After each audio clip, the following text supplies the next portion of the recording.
আজ আমাদের আলোচনার বিষয় বাংলা গদ্য সাহিত্যের বিকাশে ফোর্ট উইলিয়াম কলেজের ভূমিকা। ফোর্ট উইলিয়াম কলেজ প্রতিষ্ঠিত হয়েছিল 1800 খ্রিস্টাব্দে মে মাসে। কলেজটি প্রতিষ্ঠিত হয়েছিল কলকাতার লালবাজার অঞ্চলে, প্রতিষ্ঠা করেছিলেন লর্ড ওয়েলেসলি। আর এই ফোর্ট উইলিয়াম কলেজ প্রতিষ্ঠিত হওয়ার মূল কারণ ছিল ইংরেজরা দেশ চালানোর জন্য ব্রিটিশ সিভিলিয়ানদের অর্থাৎ ব্রিটিশ নাগরিকদের এদেশের ভাষা, সংস্কৃতি ও সভ্যতার সঙ্গে পরিচিত করবার জন্য এই ফোর্ট উইলিয়াম কলেজ প্রতিষ্ঠিত করতে চেয়েছিল বা করেছিল। এটা ছিল মূল কারণ, এটা ছিল মুখ্য কারণ। উইলিয়াম কেরি বাংলা সংস্কৃত বিভাগের দায়িত্ব গ্রহণ করেন 1801 খ্রিস্টাব্দে। তখন পাঠ্যপুস্তকের অভাব তিনি বোধ করেন, সেই জন্য তিনি নিম্নলিখিত পণ্ডিত ও মুন্সিদের সাহায্যে একাধিক গদ্য পুস্তিকা রচনা করিয়ে নিয়েছিলেন। আর এই যে রচনা করিয়ে নিয়েছিলেন, সেই রচনাগুলোই, সেই গদ্য গ্রন্থগুলোই বাংলা গদ্য সাহিত্যের বিকাশে বা সূচনা লগ্নে একটি বিরাট ভূমিকা নিয়েছিল। এবার আমরা জেনে নিই সেই গ্রন্থগুলো কি কি। একটি তালিকার মাধ্যমে দেখানো হয়েছে। উইলিয়াম কেরি দুটো গ্রন্থ রচনা করেছিলেন। কথোপকথন 1801 খ্রিস্টাব্দে, ইতিহাসমালা 1812। রামরাম বসু দুটো গ্রন্থ রচনা করেছিলেন। এক রাজা প্রতাপাদিত্য চরিত্র 1801 খ্রিস্টাব্দে, লিপিমালা 1802। গোলকনাথ শর্মা একটাই গ্রন্থ রচনা করেছিলেন, হিতোপদেশ 1802 খ্রিস্টাব্দে। মৃত্যুঞ্জয় বৃদ্ধালঙ্কার 4টি গ্রন্থ রচনা করেছিলেন। এক 32 সিংহাসন 1802 খ্রিস্টাব্দে, হিতোপদেশ 1808 খ্রিস্টাব্দে, রাজাবলী 1808 খ্রিস্টাব্দে আর প্রবোধ চন্দিকা 1813 খ্রিস্টাব্দে।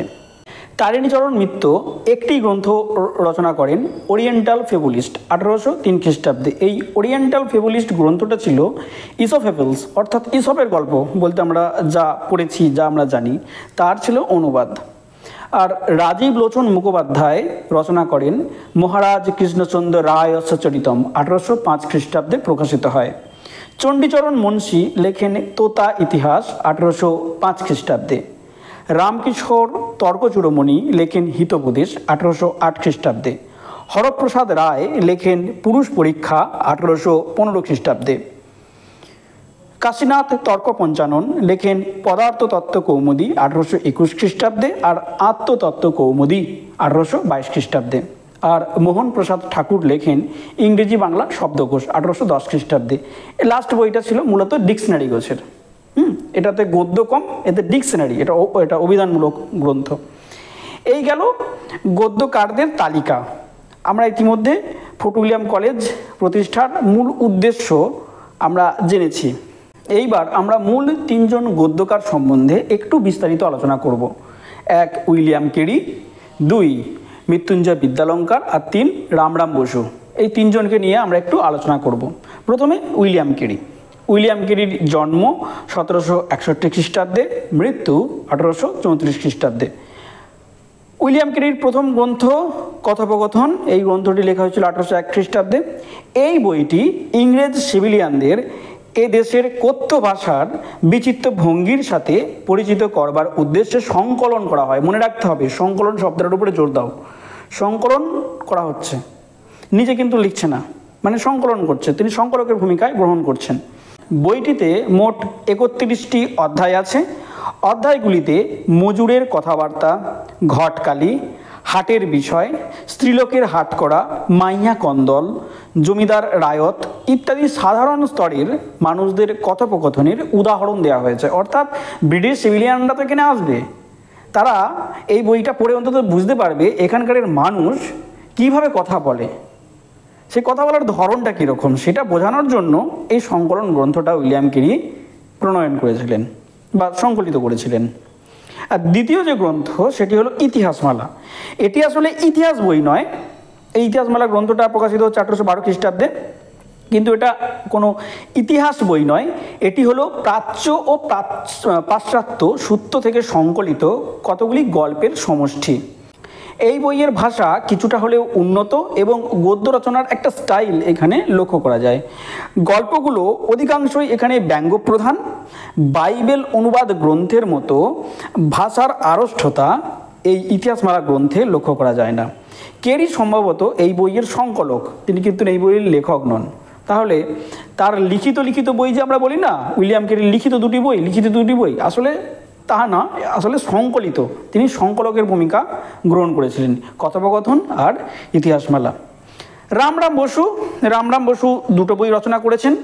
রামরাম বসুর জন্ম 1757 খ্রিস্টাব্দে, মৃত্যু 1813 খ্রিস্টাব্দে। রামরাম বসু সম্বন্ধে একটা তথ্য আমি অ্যাড করে দিই। শ্রীরামপুর মিশনে ইনি মানে রামরাম বসু কেরি সাহেব অর্থাৎ উইলিয়াম কেরি সাহেবের বাংলা শিক্ষক ছিলেন, অর্থাৎ উইলিয়াম কেরির বাংলা শিক্ষক ছিলেন রামরাম বসু। সেই জন্য রামরাম বসুকে কেরি সাহেবের মুন্সিও বলা হয়ে থাকে। রামরাম বসুর প্রথম গ্রন্থের নাম রাজা প্রতাপাদিত্য চরিত্র। এটি বাঙালির লেখা, মনে রাখতে হবে। রাজা প্রতাপাদিত্য চরিত্র গ্রন্থটির মূল গুরুত্ব কোথায়? এটি বাঙালির লেখা প্রথম মুদ্রিত গ্রন্থ। এটি বাংলা সাহিত্যের প্রথম মৌলিক গদ্য গ্রন্থ। এই গ্রন্থে লেখক প্রতাপাদিত্যের কথা বলেছেন ইতিহাস ও গল্পকথার আশ্রয়ে।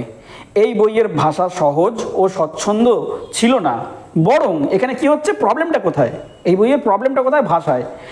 এই বইয়ে আরবি ফার্সি শব্দের প্রয়োগে জর্জরিত ছিল, অর্থাৎ প্রচুর পরিমাণে আরবি এবং ফার্সি শব্দের প্রয়োগ লক্ষ্য করা গিয়েছিল।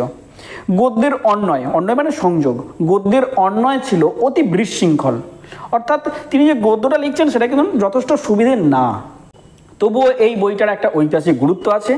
এছাড়াও রামরাম বসুর যে ইতিহাস চেতনা, সেই ইতিহাস চেতনার একটা প্রশংসার দাবি রাখে এই গ্রন্থ রাজা প্রতাপাদিত্য চরিত্র।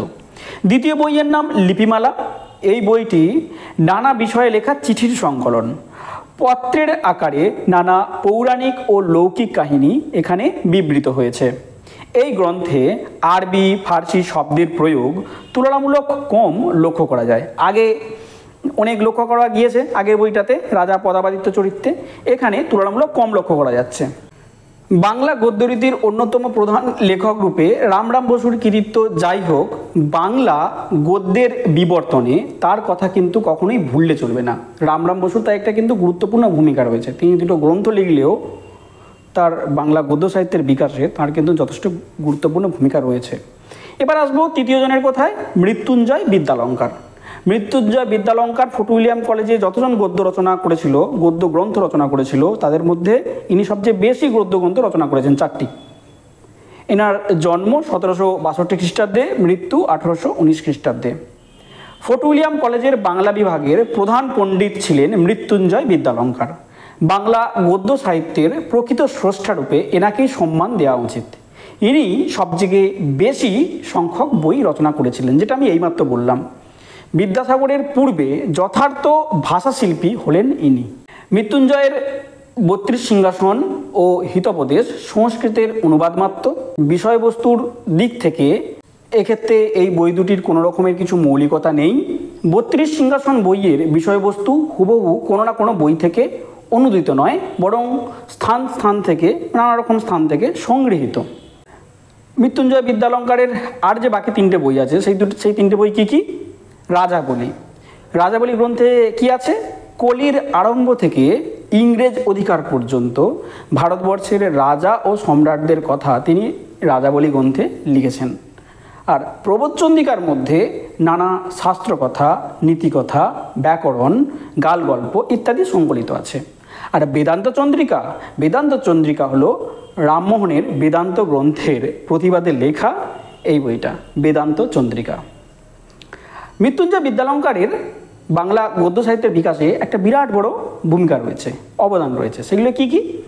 মৃত্যুঞ্জয়ের ভাষার মধ্যে একটি অনুসন্ধান ও ক্রমবিকাশের ভাব লক্ষ্য করা যায়। খুবই গুরুত্বপূর্ণ পয়েন্ট, অনুসন্ধান ও ক্রমবিকাশের ভাব লক্ষ্য করা যায়। 32 সিংহাসনের ভাষার তুলনায় রাজাবলী বা প্রবোধচন্দ্রিকার ভাষা অনেক বেশি শিল্প গুণান্বিত। যত সময় এগিয়েছে তত যে গদ্যের বিবর্তন সেটা তার নিজের লেখাতেই স্পষ্টভাবে লক্ষ্য করা যায়। এছাড়াও একটা খুবই গুরুত্বপূর্ণ পয়েন্ট, সাধু ভাষার পাশাপাশি তিনি কথ্য রীতির সম্ভাবনাকে মেনে নিয়েছিলেন। সেই ভাষার নিদর্শনকে তিনি এই গ্রন্থের মধ্যে, অর্থাৎ তার গ্রন্থের মধ্যে ঠাঁই দিয়েছিলেন। এই হচ্ছে মূল বৈশিষ্ট্য মৃত্যুঞ্জয় বিদ্যালঙ্কারের।